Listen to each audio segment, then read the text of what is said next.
ग्राम पंचायत में आपका बहुत बहुत स्वागत है। आज की वीडियो में हम बात करेंगे कि यूपी में पंचायत चुनाव की फिक्स तारीख क्या होने वाली है।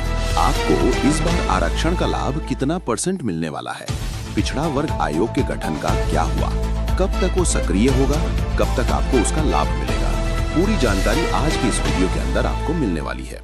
जो दर्शक पहली बार इस चैनल को देख रहे हैं, सब्सक्राइब कर लें ताकि ऐसी वीडियो लगातार उनको टाइम पर मिलती रहे।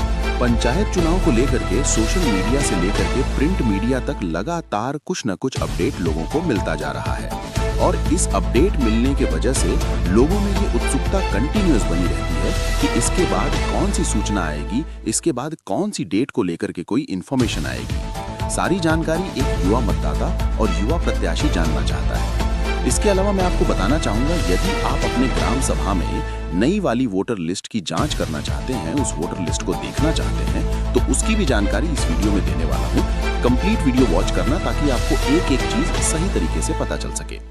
वोटर लिस्ट सबसे ज्यादा अहम भूमिका निभाता है पंचायत चुनाव को लेकर के, क्योंकि अगर कोई प्रत्याशी है या आपका कोई चहेता व्यक्ति, बहुत खास व्यक्ति प्रत्याशी इस बार बनेगा ग्राम पंचायत चुनाव में, तो सबसे पहले अगर कुछ अध्ययन करने वाली चीज है, रिसर्च करने वाली चीज है, तो वो है मतदाता सूची।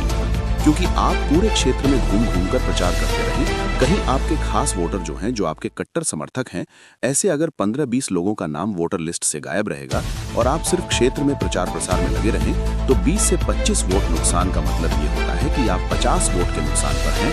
और इस वोटर लिस्ट का एक और फायदा आपको मिलेगा जो इस वीडियो के एंड में मैं बताऊंगा, क्योंकि वीडियो की शुरुआत में चाहता हूं कि आपको इन्फॉर्मेशन के जरिए शुरुआत करूं ताकि आपको एक आइडिया मिल सके कि हाँ, हम इस टाइम पे पंचायत चुनाव होना है और हमें इस टाइम तक अपने आप की दावेदारी क्षेत्र में, गांव में, अपने मोहल्ले में, अपने वार्ड में पूरी तरीके से प्रस्तुत कर देना है। वीडियो एंड तक जरूर देखिएगा। शुरू करते हैं सबसे मेन पॉइंट कि कितने चरण में चुनाव होगा। इस बात को लेकर के ज्यादा चर्चाएं सामने आ रही हैं। तो 4 चरण में हर बार हुआ है और इस बार भी होगा, ये कोई नई बात नहीं है। इस बात को मैं अपनी कई वीडियो में दोहरा चुका हूँ। ये बात थी नए दर्शकों के लिए। संभावित तिथि क्या होने वाली है, इसकी पूरी इंफॉर्मेशन डेट वाइज में बताऊंगा, फिक्स डेट बताऊंगा। कंप्लीट वीडियो वॉच कीजिएगा। और नई मतदाता सूची आपको डाउनलोड करना है, मैं आपको 2 तरीका बताऊंगा। नई वाली मतदाता सूची डाउनलोड करने का 2 तरीका। पहला तरीका होगा पेड, जो सीधे आपके व्हाट्सएप पे मिल जाएगा।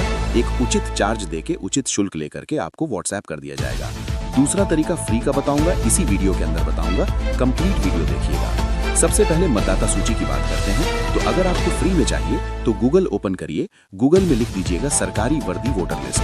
वोटर लिस्ट 2026 लिखें चाहे ना लिखें, सरकारी वर्दी वोटर लिस्ट लिख देंगे आप, तो सर्च करने पे जो सबसे पहली वेबसाइट ऊपर आएगी, उसी पे आपको अपने ग्राम पंचायत की वोटर लिस्ट डाउनलोड करने की लिंक मिलेगी। उसमें एक सिंपल सा प्रोसेस है। अपना जिला सेलेक्ट करेंगे, ब्लॉक सेलेक्ट करेंगे, ग्राम पंचायत सेलेक्ट करेंगे, उसके बाद कैप्चा कोड डालेंगे, डाउनलोड मतदाता सूची पे टच करेंगे। आपके सामने 10-15 सेकंड के अंदर नई वाली मतदाता सूची डाउनलोड होकर के आ जाएगी।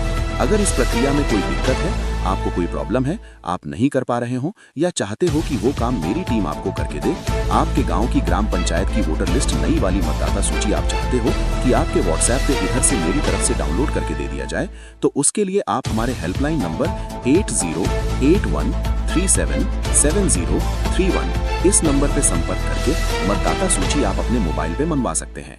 इसके लिए आपको कुछ शुल्क देना पड़ सकता है, बात करके आप समझ लीजिएगा ताकि आपको पता चल सके कि हाँ, ये वोटर लिस्ट आपको कितनी आसानी से, कितनी सहूलियत से मिल जाएगी। रही बात पंचायत चुनाव के तारीखों का, पंचायत चुनाव में आरक्षण के नियमों का, पिछड़ा वर्ग आयोग के गठन का, तीनों जानकारी आपको इस वीडियो में देने जा रहा हूँ। इत्मीनान से वीडियो के साथ बने रहिएगा। ये जो एक आप टेबल देख रहे हैं, ये पुराना मानदेय नया मानदेय को दिखाने के लिए है।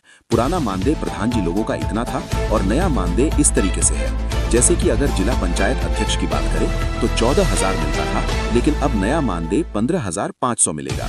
तो एक जिला पंचायत अध्यक्ष के पेट्रोल का खर्च भी 15,500 से नहीं निकलने वाला है। लेकिन मानदेय के रूप में अगर जो मिलता है वो हम आपको बता रहे हैं।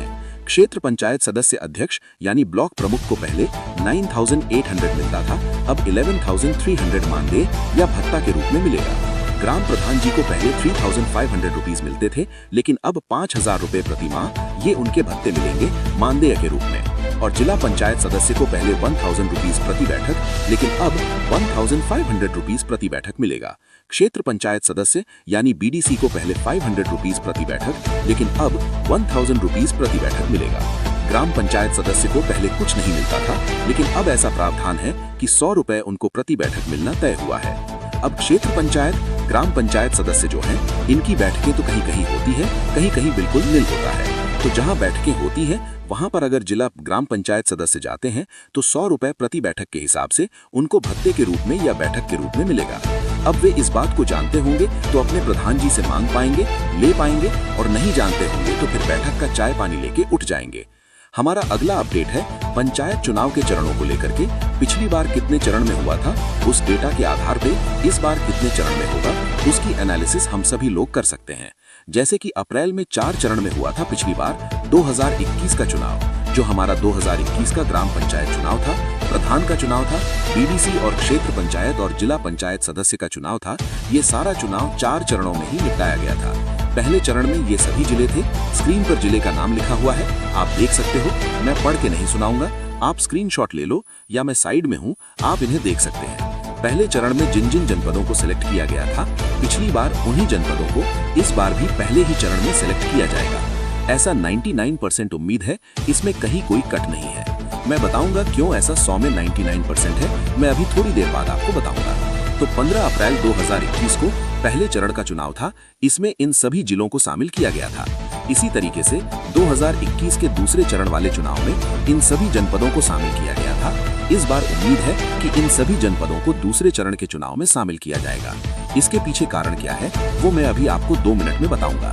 इसी तरीके से चरण 3 में यानी तीसरे चरण में इन सभी जनपद को शामिल किया गया था और इस बार भी इन सभी जिलों को तीसरे चरण में शामिल किए जाने की 99% संभावना है।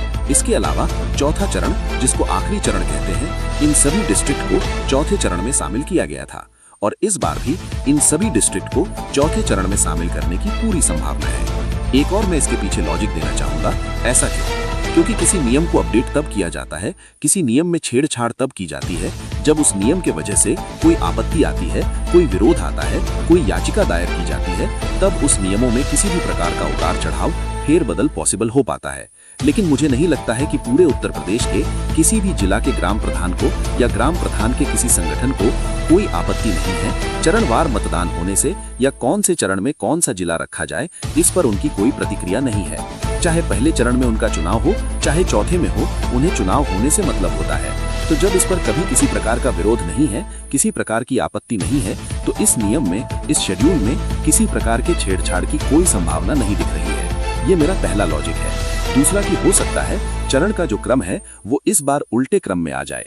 कहने का मतलब ये है कि टोटल 4 चरण है, इस तरीके से टोटल 4 चरण है, तो पहले चरण वाले को हो सकता है चौथे चरण में डाल दें और चौथे वाले को हो सकता है पहले चरण में डाल दें। अदला बदली किया जा सकता है, या ऐसा हो सकता है कि इसको अवरोही क्रम में कर दें, चौथे चरण से गिनती शुरू करें, चौथा को पहला बना दें, तीसरा को दूसरा बना दें, दूसरा को तीसरा बना दें, पहला को चौथा बना दें, इस तरीके से। लेकिन ये भी करने की संभावना बहुत कम है। 10% चरण में किसी भी प्रकार का रोटेशन, खिलवाड़, मजाक, छेड़छाड़ करने की 10% संभावना है। पहले जैसा सभी चरण रहेगा, इसकी संभावना 90% है। चरण के बारे में आप क्या सोचते हैं, कमेंट सेक्शन में अपनी राय जरूर दीजिएगा।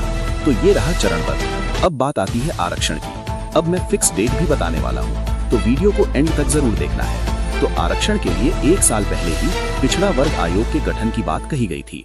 पंचायती राज मंत्री ओम प्रकाश राजभर जी, जिनके बयान पर बोले रहते हैं, उनका डिमांड था, उनकी ख्वाहिश थी कि पिछड़ा वर्ग आयोग का गठन हो। उन्होंने बड़े जोर शोर से इस बात को सामने सदन में रखा और उस पर चर्चाएं हुई, कुछ कागजी कार्यवाही हुई, कुछ फाइलें भी आगे बढ़ी। लेकिन पता नहीं उनको फिर से किस तरह से पॉलिश किया गया कि वे इस बात पर बिल्कुल ठंडे पड़े हुए हैं और कभी पिछड़े वर्ग आयोग के गठन की सक्रिय होने की, निष्क्रिय होने की कोई भी चर्चा नहीं करते हैं, जबकि वे खुद पिछड़े वर्ग का एक बड़ा चेहरा बन के सामने आ रहे हैं और मंत्री भी वो स्वयं हैं। जब से 2026 में पंचायत चुनाव की चर्चाएं शुरुआत हुई हैं, इधर पिछले 5 महीने 3 महीने से या SIR की चर्चा जब से हुई है, तब से ओम प्रकाश राजभर जी का कोई बयान पिछड़ा वर्ग आयोग के गठन पर नहीं आ रहा है। ना ही वो कोई कदम उठाने के लिए किसी संभावित डेट दे रहे हैं। तो पिछड़ा वर्ग आयोग का अगर गठन नहीं है तो आरक्षण का लाभ किस आधार पे आपको मिलना है, आरक्षण का नियम किस आधार पे आपके सामने आएगा? तो इसका सीधा सा एक फंडा है कि 2021 में जो चुनाव संपन्न हुए उन चुनावों को आधार मान करके, उन चुनावों में आरक्षण को आधार मान करके इस बार का आरक्षण तय होगा। रोटेशन प्रणाली तो चलाना ही चलाना है। रोटेशन प्रणाली, चक्रानुक्रम प्रणाली को लागू करेंगे ही करेंगे, लेकिन आधार क्या होगा? 2021 का। तो अगर पिछड़ा वर्ग आयोग का कोई भी किसी भी प्रकार का हस्तक्षेप नहीं रहा, या वो सक्रिय नहीं हुआ, या उसका कोई मतलब नहीं निकला, तो 2021 का चुनाव ही आधार मान करके इस बार 2026 के चुनाव में रिजर्वेशन का रोटेशन कंटिन्यू होगा। खैर, अब बात करते हैं डेट का। फिक्स डेट क्या है? मेरे हिसाब से, मेरे ओपिनियन से, या कई जगह से एनालिसिस करने के बाद, कई लोगों से अपना ओपिनियन मैच कराने के बाद, फिक्स डेट क्या है चुनाव की, इसके बारे में मैं आपसे बात करना चाहता हूँ। इस स्लाइड को आप देखें। पिछली बार का ये डेटा है और इस बार का ये संभावित डेटा है। पिछली बार जो वोटों की गिनती हुई थी ना, 2 मई को हुई थी। इस बार वोटों की गिनती 10 मई को होने की पूरी संभावना है। चरण जिस तरह से थे, 15 अप्रैल पहली बार था, पहला चरण 15 अप्रैल को था। इस बार 2026 में 19 अप्रैल को पहला चरण होगा।